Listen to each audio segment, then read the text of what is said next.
Deborah, you want to add something? I don't think your mic is on like this.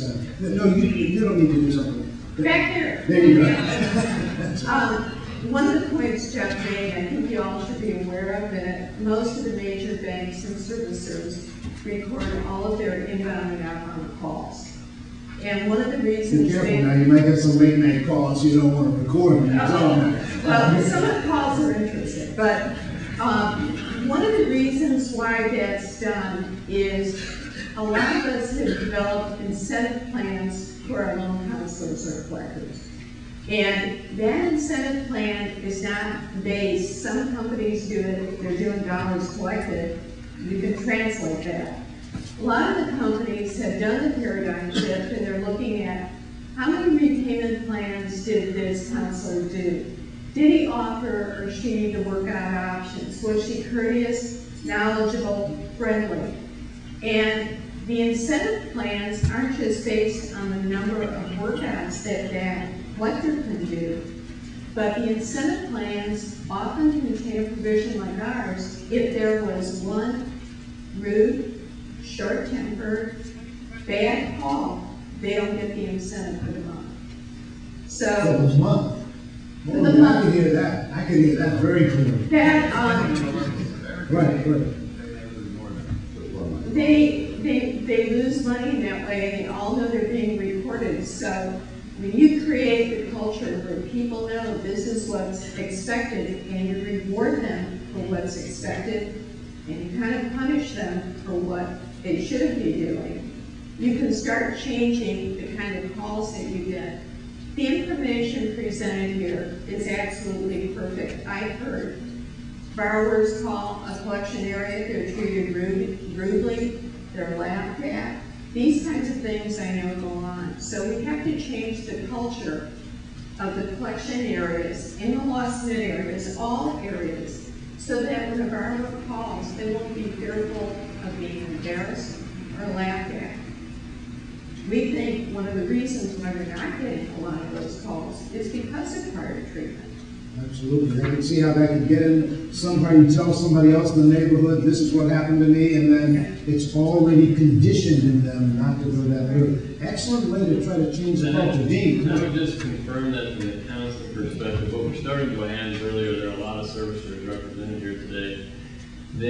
There is definitely a shift going on that Deb referred to, that when there are those rude agents, if you will, who are treating homeowners and counselors inappropriately, they are taking action and are dealing with those individuals proactively. So, and I've seen that firsthand in many cases. All right, let me shift the question just a little bit, because another part of what Deborah said, I just want to make sure we're clear in this room. At what point does the counselor or the servicer really know, and how do they know, that there's nothing that can be done for this person? Rick, you want to start us off on that? Yes. Obviously, engaging the family to work with us is very important, and if it comes out early in the conversation that after a complete financial assessment is done, that they can't maintain the home, that there's simply no way. Either it might be a situation where they no longer intend to keep the home, and then we would discuss the remedies that might be appropriate. It's very difficult to say unless they actually tell us that the situation is over, because we're going to try to put together the pieces to submit to the servicer to make the best possible remedy that might be available.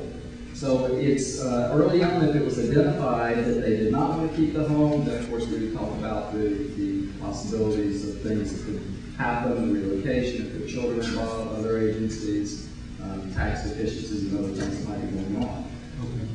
All right, so you've taken the part where they say, you finally reach them, and they say, I can't do it, I don't want it. That's one part. Now, before we get some more answers on this, because I want the ones where they want to. We want to know, how do you know, whether you're a counselor, or servicer, or agent, how do you know they can't? But before you do that, on your tables are some cards. I don't want to take this whole work. I'm working for all of you all. Some of you all write some tough questions. Raise your hand. We've got people around the room. We'll bring them up. And let's see if we can get some of your questions blended in while we're in this process. But go ahead, how do we know if they want it? I want my home. You heard what they said on the video. I don't want to give up my home. I want to keep my home, and you're saying, too late, James. How do you know? That never happened in Philadelphia. Oh, no, that's good. There's nothing out there. You're right. I think the counselor's role there is clearly you're going to have a lot of homeowners who want to hang on until the end, and they want to fight till the end to save their house. And I think clearly a counselor is going to not squash that hope until it is clearly over. But I think the counselor also needs to look at the situation and go, this is going to be a long shot, or this is going to be, it doesn't look like you can quite afford it, or you're not back to work yet, or there's some holes in the story. But what about all these programs, Fred? Match that program. They said call us directly. Don't even worry about anybody. Just call me, call Ingrid. What? I think the balance, and those of you counselors can definitely agree with this, I think, is that the balance is creating hope but yet reality at the same time. And that's a hard walk to line. That's where training and experience is important. But counselors need to be able to say, look, there are options, but you have to be able to afford the home. And whether that's now or in the near future.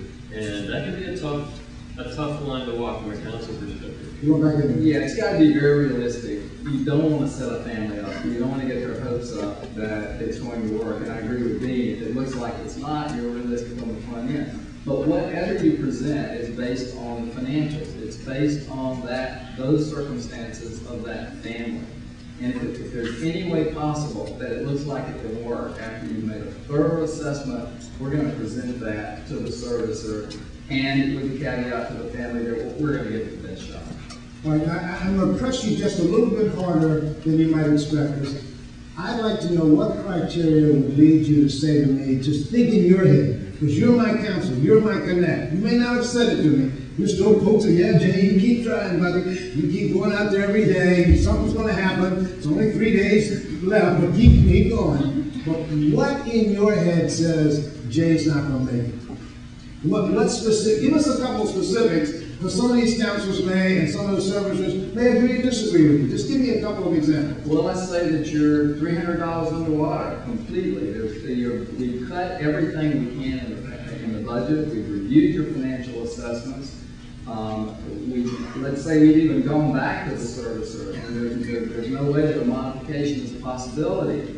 In that case, you have options, and one of those things is that there is equity in the property. You might want to think about protecting what you have, and to sell the property is always an option. But if the financials clearly say that you can't make it, why are we going to, that discussion is going to come up. It's just a reality. Okay, here's one from the audience. With referral to a HUD housing counselor, can you provide the buyer with a special contact person to give to the counselor? Or can you send a notice to the housing counseling agency? Or can you provide an acceptable release or information form? Can that be done if the servicer does a referral to the HUD housing counseling agency? Anybody? I don't know who to call on for this. We do that already. We got notices that by specific area give a minimum of 3 counseling services, professional counseling services to the borrower, and that's done right after the notice of default. And can that go to the housing counseling agency also? We can't really put ourselves in a position of recommending one or the other. We can give them. What about a 6? Suppose we have like 6 in the city of Cleveland, and National City said, we know all these 6 are solid. There's also. Can we do that? There's also privacy issues